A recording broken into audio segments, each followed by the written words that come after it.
Hi there, I'm Christy. Welcome to my channel. I'm in northern Alberta, Canada, growing zone 2B, and welcome to my homestead or hobby farm. Here we have a small scale flower farm that we supply flowers for our local florists, and we grow our own food.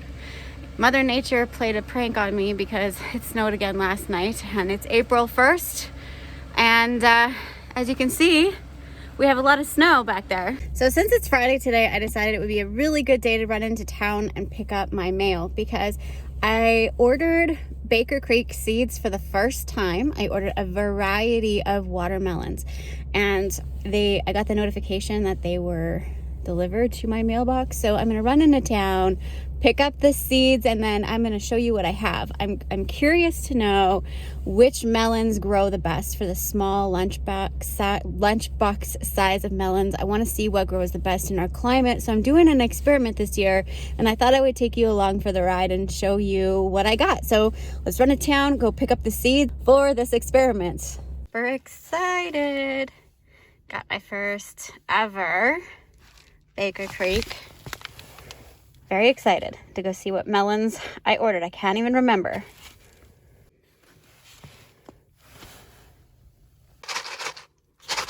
And I'm guessing more seeds. Okay, so we're gonna get to the planting table here, and I'm gonna open this up and see what kind of melons we have.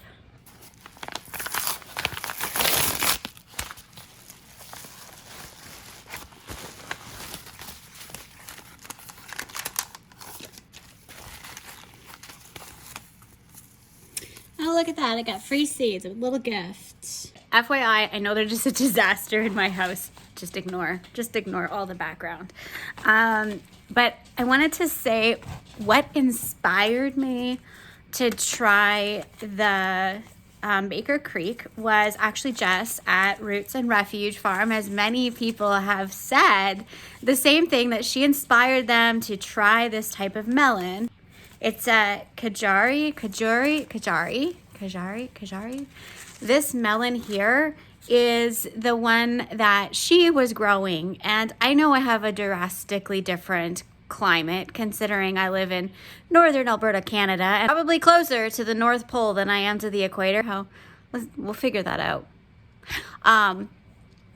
But I think that these would be a fun experiment, and I want to basically what my intention was, what I was inspired by Roots and Refuge, by Jess over there, was that, try something different, try something new, push your boundaries. Just because it hasn't been done before doesn't mean it can't be done. And so one of the other things that I was inspired by is I want to get Chaz involved in our gardening. And I love how Benjamin gets so excited about the food that they're growing and the watermelons, and just everything is just so exciting. And I love that I see that same thing when it comes to Chaz, when he's out in the garden and he's picking off of the vines some of his favorite foods, like, the melons or the cucumbers or whatever. So I wanted to conduct this experiment that was fun and exciting and produce something that was different and fun and educational. So I got all of these different melons, and it all started with this Kajari melon, and Jess at Roots and Refuge Farms inspired me. So the Kajari is a collection of Joseph Simcox in India, an unusual yet beautiful copper red fruited stripe with green and cream, very sweet, pale flesh. They need 8 to 12 hours of sun, which we have no problem because we are in the peak of the summer. Our sun actually only goes down for a few hours, so we have extremely long days. Like at midnight, it's still bright. Like it would be 6 o'clock here right now. So our sun doesn't go down. Like it goes down in the winter or in the summertime, but it doesn't go all the way down all season. Like you still see a hue of it.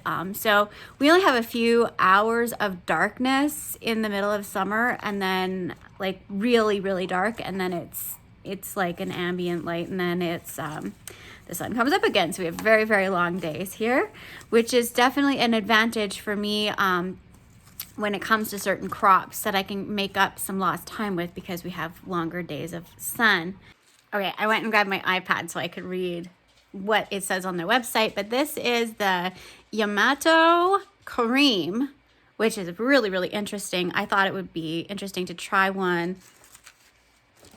this one. So it says that it has a taste test. It is a taste test favorite. It is an outstanding Japanese variety bred by renowned watermelon expert of the early 20th century. Buttercream colored flesh is a bit citrusy, sweet, and complex. It was a runaway winner in our 2018 taste test trials at the National Heirloom Exposition. Flavor has been described as Asian pear and apples with a light citrus tone, making a refreshing, sweet, almost pear-like juice. This variety is fairly early to mature, not ideal for shipping as it cracks easily, a perfect choice for small farmers, especially home gardeners. So there's that one. Really excited. It is an early, I don't see how many days though. That's one thing I noticed. There's not a days to maturity. Oh, someone posted a picture. I wonder if I can get it zoomed up for you. Someone posted a picture of the one that they grew on as a review. Looks pretty good. Lots of seeds, but that's okay. Interesting. Chrysanthemum Melon. Say that fast 3 times, 5 times, whatever. So this is a rare marvel from Japan. That's what they say. This historic melon is named for its Japanese chrysanthemum flower, which it is said to resemble. One of the best melons we found in Japan, with an incredibly unique flavor, a very rare and a beautifully productive small white creamy melon that has mellow flesh. It tastes like Greek yogurt with a hint of lychee. The flavor has also been compared to pear.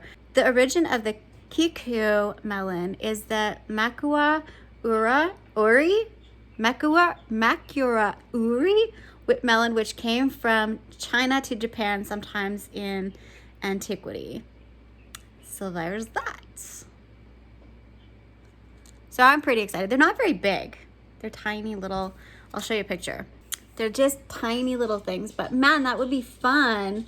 I could just picture Chaz out there having a really fun time picking them. Okay, the next one I got. Okay, this one they have a day for. So this is a 75-day melon. They actually have that on the website, which is the first time I've seen it on the Baker Creek website or the rareseeds.com website. So this one is crisp, juicy texture and electrifying green flesh. This sugary flavor is amazing, very aromatic and sweet. The uniform and pleasantly perfect heirloom variety is one of the finest flavors that we have tried, always winning our hearts at annual melon tasting trials. Hailing from Poland, these melons are about 2 or 3 pounds each. Extra fancy looking. So that's them. See if I can find you a better picture. Posted this picture. This is ones that they grew. They posted it on their website. That's pretty nice. They're a nice little fruit. I think those will be super fun. This person left a review. They said it's early and sweet. It is undoubtedly the tastiest honeydew-like melon I've tasted, firm flesh and wonderful aromatic taste. So that was really interesting. There's quite a few reviews on it. There's this other review on it, and it said cold and drought tolerant, which is interesting because that's perfect for us because we have cold period. They said we had a late cold spell for 3 weeks. All the melons died except for the model melon. Then 5 weeks of drought. This melon just kept growing. So vines are not too aggressive. They were easy to trellis. Perfect personalization size melon. Excellent flavor and texture when harvested when the rind turns yellow. Flavor is like a honeydew with a hint of cantaloupe, but very sweet and juicy. So there's some really good reviews on this melon on Baker Creek. So go check that out. I think they still have some in stock as well. Interesting. The next one is called Lemon Drop. Da, da, da, da. I am so excited about this one. Like, I can't even tell you how excited I am. On their website, they say it's a 70-day, an outstanding and super rare all golden mini melon. Baker Creek has been searching for an all yellow watermelon for many years. These incredibly small and early producing melons are just what we've been pinning after. A rich lemony yellow color from skin to flesh. They produce 1 to 2 pound fruit, 2 pound sized fruit, with a flavor that is unparalleled, candy sweet and crispy texture. A perfect little snacking watermelon with a super thin rind, so it has a thin rind. In fact, the flesh is edible all the way down to the skin. Interesting. So you get a lot out of it, not that rindy, inedible waste. A perfect home garden or local market melon. The skin is not well suited for long distances and shipping. The vines produce tons of personal sized melons. Will throw a small percentage of green skinned fruit. So isn't that it? You know, that's the problem. We don't get a lot, especially where we live. We probably don't even know what a good melon tastes like up here, because the ones that we get are the ones that are shipped in, and they are shipped such a long ways. And so like the melons that we've grown here, we just were blown away by the flavor and the texture and all the things, because we never had experienced melons that were actually decent. We were always getting them shipped in, and so the thick rind, bland tasting watermelons are what we get up here. So this is gonna be so fun. I'm really excited. Minnesota Midget. So the Minnesota Midget, it's like a fun, like, the look of the melon that they have on the package and what they have on the computer are very, very different. So it's like a fluted fruit, but here they have it more plumped. So the Minnesota Midget, this they call it a micro melon. Micro melon is an early heirloom introduced to Minnesota in 1948. Measuring just 4 inches across, they have a sweet orange flesh and are perfect miniature version of the classic musk melon. Compact 3 to 4 foot vines produce good yields of sweet orange orbs. So this, if you're, hey, you know, this is something, if you are wanting to grow melons and are in a small space, this might be a really great option for some of you that are, you know, that are growing in your backyard or growing on your deck or on your balcony. Maybe this could work for you because it is a compact plant. It doesn't get really big. 4 feet vines, they're manageable. You can trellis them, put them in a pot, those kind of things. Actually, all of these melons I'm growing in pots, in 15-gallon grow bags. So, and I get those on Amazon. So if you wanted to try growing along with me, I would consider maybe getting this one, just as a suggestion. They were the only melon that would grow in the mountain climate. So those of you that have conditions, mountain-like climates, interesting. So they must have like some cold hardiness. So there's some reviews on it. I want to take a look and see. So there's this person in Montreal, they commented, Montreal, Canada, where I'm in Canada. Montreal has really harsh weather sometimes as well, but they have sweet, juicy, prolific, easy to tell when ripe as it falls off the vine by itself. Great for containers. They do have, they did say that they had some powdery mildew in late July and early August, treated with milk and water emulsion and with some success. So they were able to treat it easily. There's some pictures here. This is a person from Draper, Utah. They grew these. I hope you can see that. Draper, Utah grew those melons, and they just posted their pictures, and they had a review. They said, they did say they small, prolific, and early maturity, but once they ripen, they don't stay good for very long. So once they're ripe, you got to use them up or process them. So they highly recommend it. This person here, they highly recommend this melon. They say this person is from the western part of central New Jersey, and they say that They had great germination and hardy, the best small melon I've ever grown and continue to grow, large enough to be a decent amount of sweet melon, yet small enough to easily trellis. So there was like the proportion, the amount of fruit was good for them. Recommended to wait to harvest until sweet aroma is super strong. So once you really smell it is when they're saying you can harvest. They say it's easy to grow and very tasty and sweet, small enough to easily trellis. They use a wire fencing. Also have successfully grown them in 3 and 5 gallon pots. So I wonder if I could put like 3 melons into my 15 gallon pots, how that would go. Maybe my 15 gallon grow bags are too big for these melons. Maybe I should go down to 10 or 8. Compared to other mini melons I have grown, it was not, this person is saying that compared to other mini melons I have grown, it was not an early fruit. Be patient and do not pick too early. If new to muskmelon, you may not know when to harvest. Recommend you wait to harvest until you think you've waited too long. Remember to smell it, give it a gentle squeeze, and look at the nearest tendril to turn brown. That's really interesting. I'm really interested to see, or glad to see, that there's so many great reviews, and the negative reviews on that melon are not really overly negative. They're quite positive. So I'm really excited about this one. Okay, so I also bought these poppies. I thought that they were super cute to try as something fun for the flower farm. There's not a lot of seeds in here. Like, it's just gonna be just something interesting. And so these are a 98-day hens and chicks poppy. I've never seen these before, so I wanted to try them. What I'm after is not for the cut flowers, is not really these, although the petals, they're really pretty.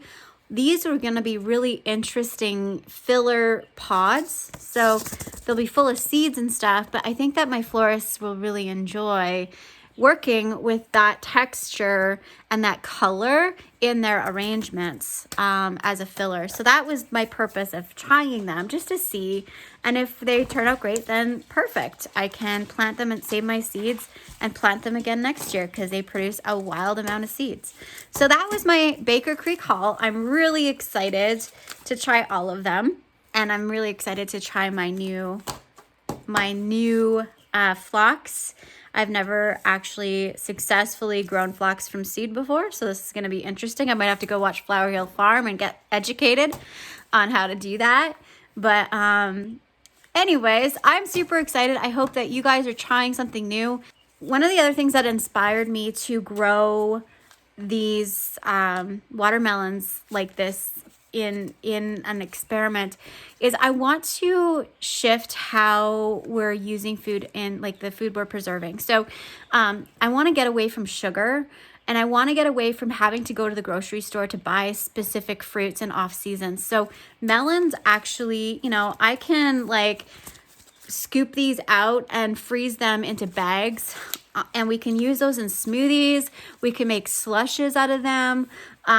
We can do all kinds of different things. And I think that I would rather have a bunch of melons in the freezer that we can pull out and make like a, to rehydrate. So like with the guys playing sports, I think it would be better for them to have like a melon slushie than it would be for them to stop and get a Gatorade, just in my preference, because there's so much processed sugar in those things. And we can make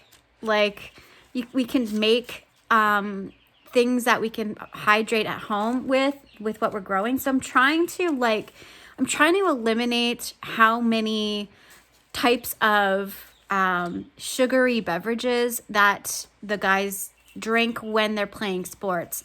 I think making a slushie or making a drink or juice out of melons that we've grown and preserved in the freezer is a far better option than going and buying something that's full of dye and sugar. So that's my plan with these. We're going to use these. We're going to utilize them, find out. We're going to vlog it. That's my intention for this year. We're going to vlog our progress with these. And I'm setting that intention writing that in stone that we're going to vlog the process of growing these melons as an experiment. And I have a few other ones as well. I don't have the seeds in front of me, but when I'm planting and stuff, I'll kind of give an update of what I have going, what I have growing. And, you know, we're a couple of months away before I'm able to put these guys outside and grow them. But it was just something, maybe you're interested in doing it too. Maybe the season is coming up for you to start thinking about planting in your backyard. And this is something that's interesting. You want to challenge yourself or try something new, or just push the envelope a little bit, or maybe you just want to follow along and see how we do it. And if we can actually grow, good melon harvest in our climate here in northern Alberta, Canada, growing zone 2B, which realistically the growing zone doesn't really have anything to do with the ability to grow good melons. It's just we have a longer, we're just colder up here is all. We just don't get as warm. Anyway, thank you guys so much for hanging out with me, and I hope that you were inspired in some way. And make sure that you like and subscribe if you want to follow the journey of our melon journey.